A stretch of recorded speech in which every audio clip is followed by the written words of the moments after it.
আনচেলত্তির মিশনটা শুরু হচ্ছে ইকুয়েডর এবং প্যারাগুয়ের বিপক্ষে যে কোয়ালিফাইং ম্যাচ রয়েছে সেক্ষেত্রে এবারের কোয়ালিফায়ারে ব্রাজিল খুব একটা সুবিধা করতে পারেনি, স্পেশালি যখন আর্জেন্টিনা তাদের চিরপ্রতিদ্বন্দ্বী তারা যেভাবে এগিয়ে যাচ্ছে সেই অনুযায়ী ব্রাজিল আসলে সেভাবে হালে পানি পাচ্ছে না বলতে হবে।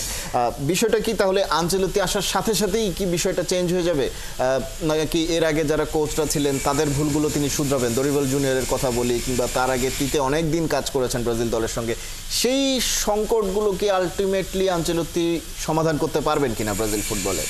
যখন একটা কোচ নতুন আসে তার একটা শুরুতে একটা ফ্রেশ একটা আবহাওয়া থাকে, যার কারণে প্লেয়ার অনেক উজ্জীবিত থাকে, এবং আই থিঙ্ক এই উইন্ডোতে সেই উজ্জীবিত ব্রাজিলটাকে আমরা দেখতে পারবো। কিন্তু হ্যাভিং সেড দ্যাট, আপনার ব্রাজিলের এই উইন্ডোতে খেলা আছে ইকুয়েডর আর প্যারাগুয়ের সাথে। আমি যদি এখন টেবিলের দিকে তাকাই, আপনার আর্জেন্টিনা 1 নম্বরে, ইকুয়েডরই কিন্তু 2 নম্বরে, 3 নম্বরে হচ্ছে আপনার হচ্ছে উরুগুয়ে, আর 4 নম্বরে ব্রাজিল। সো ইকুয়েডর হচ্ছে আপনার পয়েন্ট টেবিলের 2 নম্বরে, এবং যাদের পয়েন্ট হচ্ছে 23 আর ব্রাজিলের পয়েন্ট হচ্ছে 21। সো এখন ব্রাজিলের ইকুয়েডরের সাথে ম্যাচ জেতাটা খুবই জরুরি, তাহলে সেক্ষেত্রে তারা একটা ভালো অবস্থানে চলে আসবে, তারা কিন্তু 2 নম্বরেই চলে আসবে।